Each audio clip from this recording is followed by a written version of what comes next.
Gospod Arhar, zdaj, vsaj po neuradnih informacijah, je Mercator tik pred prodajo Agrokorju, teh 55 bank upnic je menda dogovorila za ta skupen program Mercatorjevih dolgov.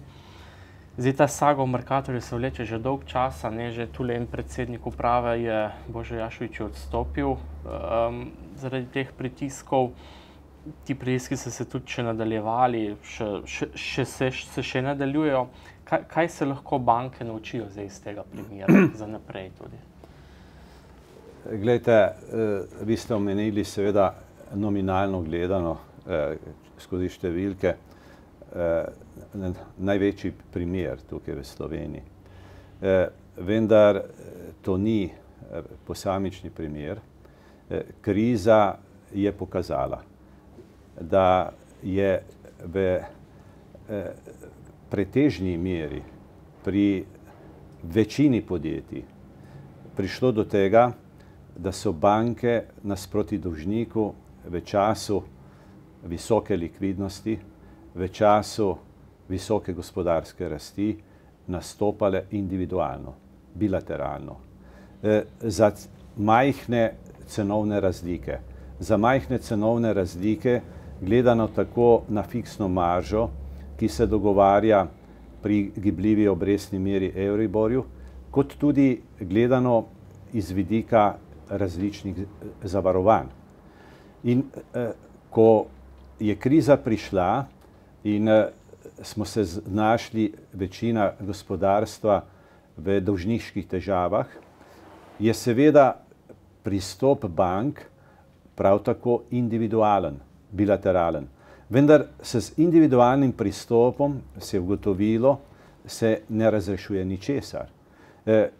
Potrebna je skupna akcija, potrebno je, bi lahko rekli, veliko potrpljenja in razumevanja za iskanje skupnih imenovalcev. Kajti, če si predstavljamo 55 bank, recimo 55 različnih obrestnih mer, različnih zavarovanj, nastalih pod različnimi pogoji in na različnih trgih, kajti vi veste, velika podjetja delujejo kot skupine na različnih trgih. Pri različni zakonodaji je tukaj vrsta težav, ki praktično vzbujajo dodatna vprašanja in probleme in ki otežujejo iskanje skupnega imenovalca. Skupni imenovalec pa je, prvič, mora biti večinska ocena, da je podjetje sposobno preživeti najmanj na srednji, na dolgi rok. In če je ta odgovor pozitiven, namreč to je predpogoj, ki je znan tudi po tako imenovanem London Approach, po priporočilu Bank of England, ki ga je dala avgusta 1990 bankam v londonskem Cityju, da se najprej skupaj ugotovi, ali je odgovor na to vprašanje pozitiven. Kajti, če odgovor na to vprašanje ni pozitiven, je škoda časa, naporov in vsega, za iskanje takih rešitev.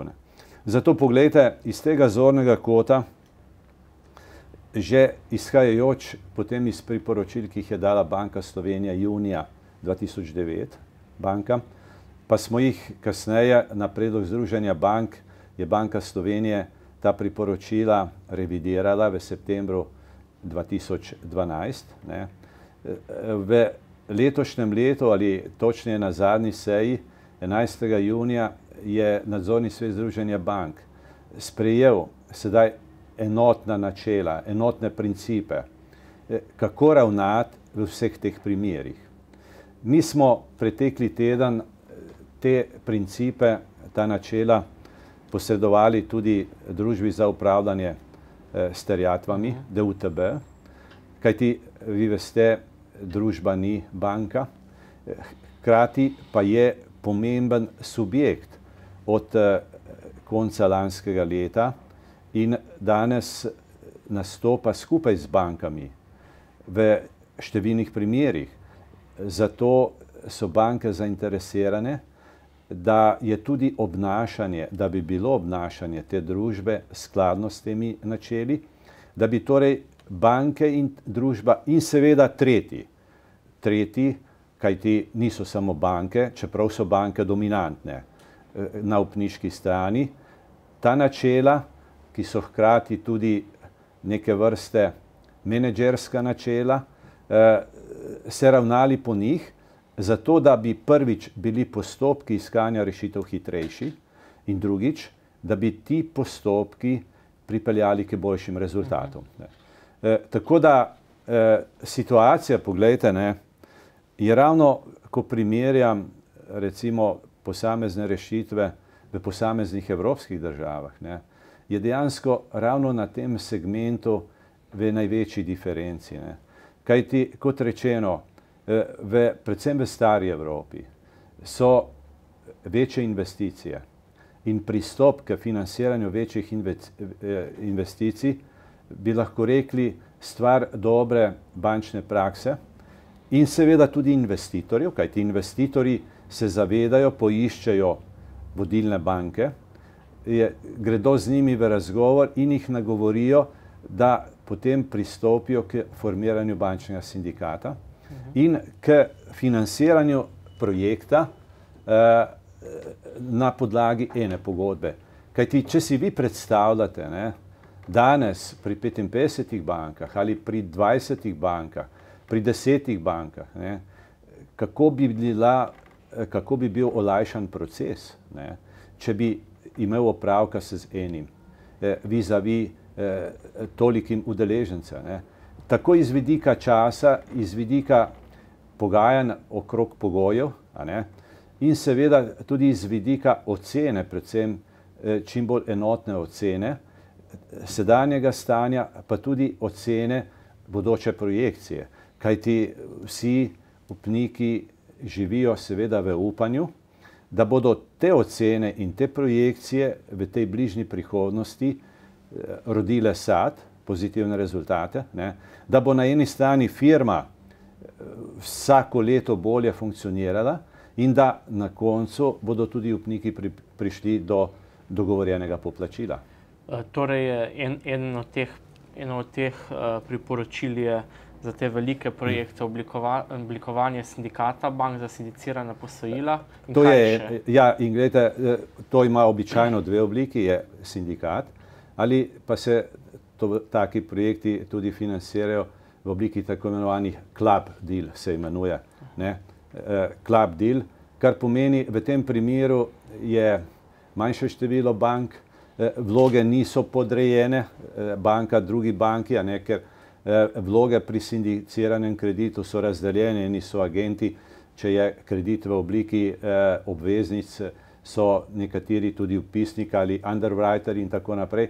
Pri tako imenovanem club dealu ste vi pa sam sva enakovredna v vseh ozirih. Tretja stvar, poglejte, na katero je kriza pokazala, je tudi dejstvo, da se je marsikateri projekt v Sloveniji financiral s kratkoročnimi krediti. In če se pogleda premoženjska bilanca celotnega bančnega sistema v Sloveniji, v letu 2009, bi lahko rekli v prvem polnem letu po formalnem začetku krize, ste lahko ugotovili, da je bilo kratkoročnega financiranja celo 38% celotnega financiranja nebančnega sektorja. Evropa ima neko stalnico pri financiranju podjetij pri 25%. 25% izkazuje običajno potrebe po financiranju obratnega kapitala, repromateriala in tako naprej. Tako da v sedanjem procesu od 2009 do letošnjega leta se je tudi na podlagi že sklenjenih reprogramov, podaljševanj, kot veste, prvi primer ali najenostavnejši so bila spremembe ročnosti, se je tudi sedanja bilanca bančnega sistema gledano iz časovnega vidika financiranja spremenila in se je kratkoročno financiranje skrčilo na 26-27%. To pa pomeni, kot sem dejal že prej, na nivo, ki je neka dolgoročna stalnica pri tem poslovnem financiranju v zahodnji Evropi. Z drugimi besedami, notorno znano je, povsod v svetu, če se gre v investicijo. Investicija potrebuje običajno večje zneske in seveda daljše roke. Običajno pri investicije in financiranju investicije je celo kombinacija v začetni fazi dogovorjenega moratorija. Kajti, ko imate vi v izgradnji to investicijo, praktično investicija ne daje rezultatov, je dejansko strošek. In zato se partnerji dogovarjajo, dokler investicija ne začne dajati rezultat, da je moratorij za odplačilo glavnice.